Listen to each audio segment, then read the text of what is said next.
Rainbow Smile. Hi, my name is Brianna and welcome to my channel. Today we're going to be reading The Tale of Peter Rabbit by Beatrix Potter. And there's two bunnies right there. Look like Peter Rabbit. That's because they are Peter Rabbits, teddies. Once upon a time there were 4 little rabbits.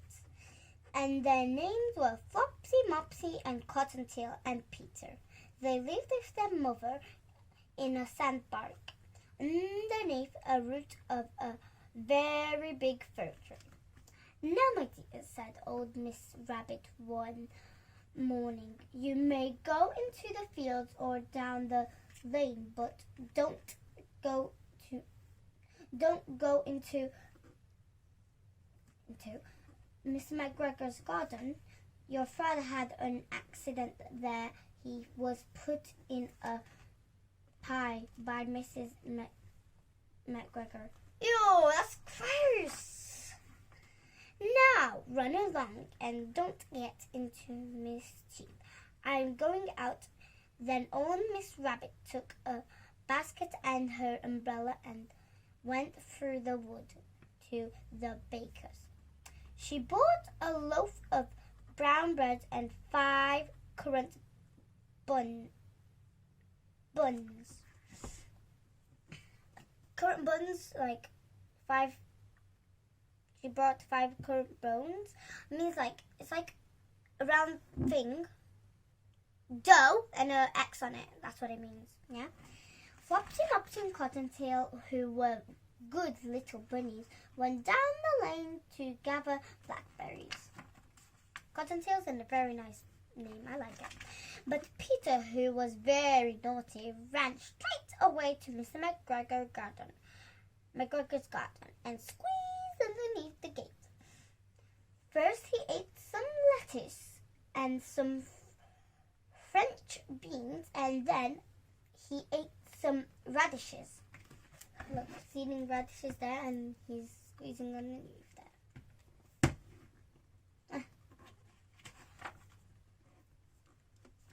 And then, feeling rather sick, he went to look for some parsley.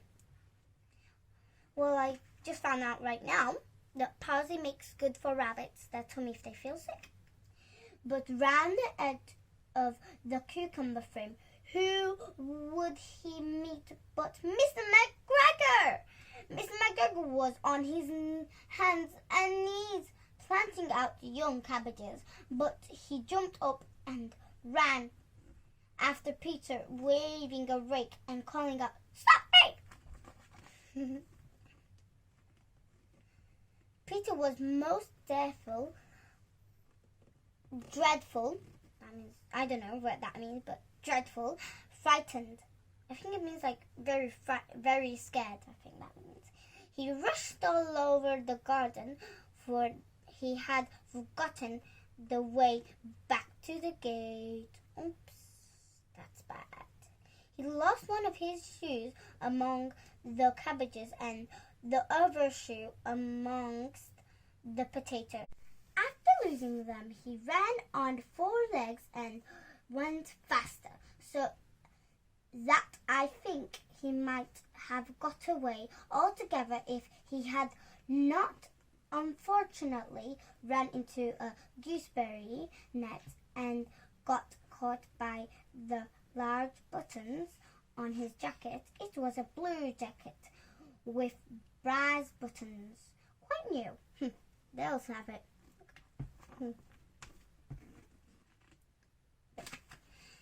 Peter gave himself up for lost and shed big tears, but his sobs were overheard by some friendly sparrows who flew to him in great excitement and implored, that means begged, implored him to exert himself. Oh, he's crying. That's so sad. Mr. McGregor came up with a sieve, which he intended to pop up upon the top of Peter, but Peter wriggled out just in time, leaving his jacket behind him. Luckily, they still have their jackets, although they did lost its shoes. Look. Ooh, that's naked.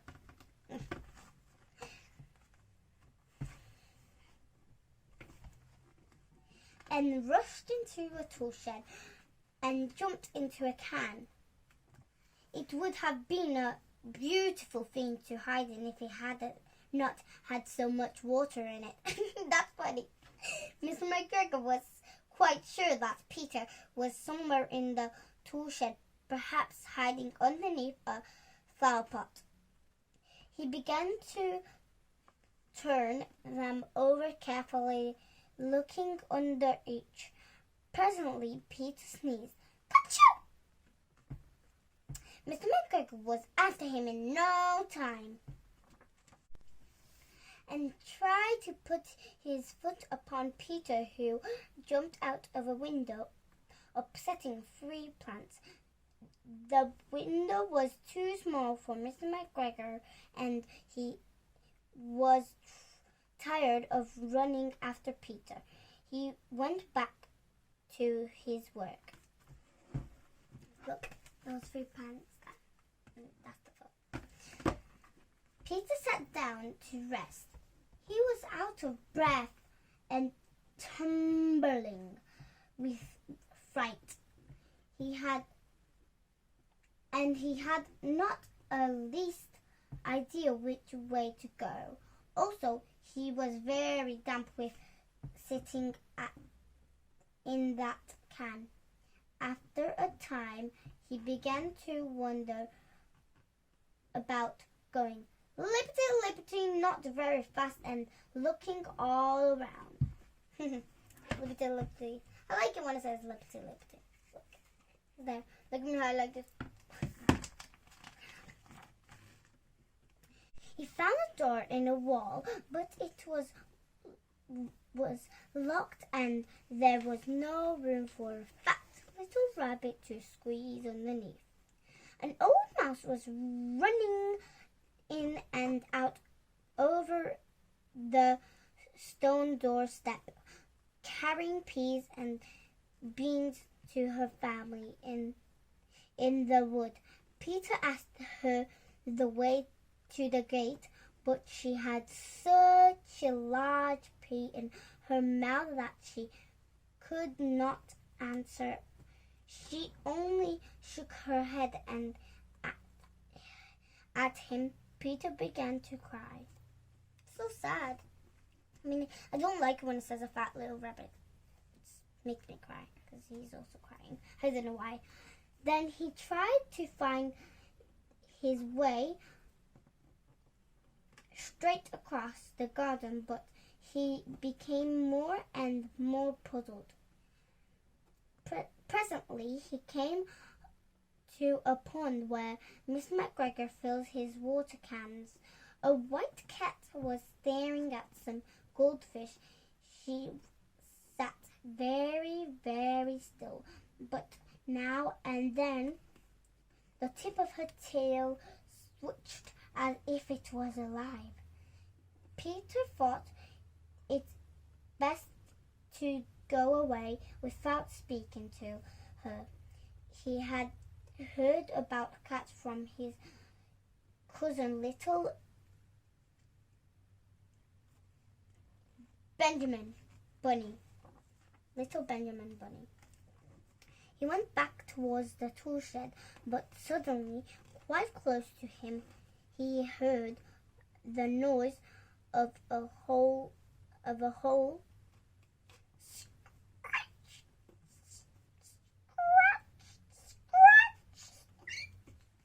Peter scuttered underneath the bushes, but presently, as nothing happened, he came out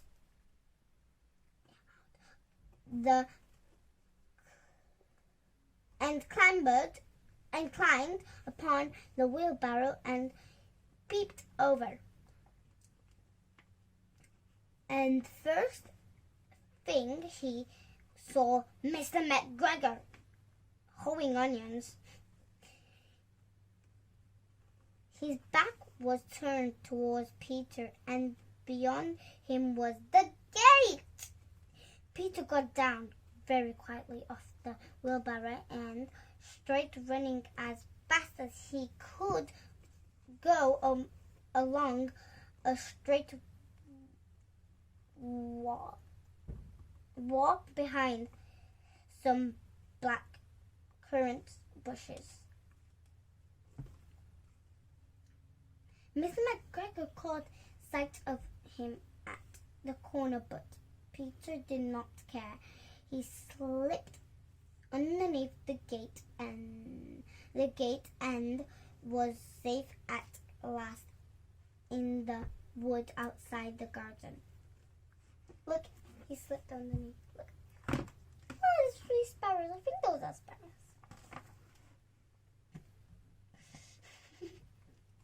There's a funny thing here. Mr. McGregor hung up the little jacket and the shoes for a scarecrow to frighten the blackbirds.